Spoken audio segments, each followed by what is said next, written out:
14 dead for nearly an hour, but mom starts praying. That's when doctor feels a pulse. Nothing brings us down to our knees in desperation like the need for God to move on our behalf in a situation that is completely outside of our control. I have found myself in that position many times, aware of my human limitations and reminded of His boundless abilities.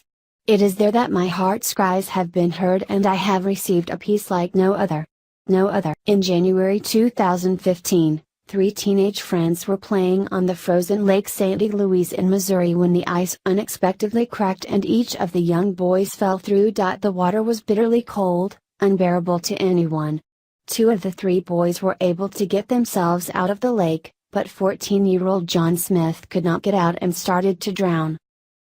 John's friends called for help, but he remained trapped underwater for 15 minutes while they waited for the rescuers to arrive. He was completely lifeless, limp, and water was coming through his nose because he had taken so much water in at that point. He was starting to turn blue from being submerged for the length of time that he was, said firefighter Tommy Shine, who was on the scene. Every attempt to resuscitate John was unsuccessful. The doctors worked effortlessly and did all that they could, but nothing they tried got them a pulse. After almost 45 minutes with no pulse, John had little to no chance of survival and the doctors were minutes away from pronouncing him dead. That's when John's mother, Joyce, walked into the hospital room.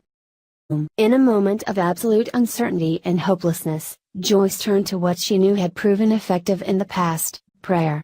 Though nothing in the circumstance gave her any reason to think that a complete turnaround would even be a possibility, she went to God and asked for a miracle anyway. I said, Lord, Holy Spirit, just give me back my son. Joyce recalled. Miraculously, just seconds later, John's heart began to beat again.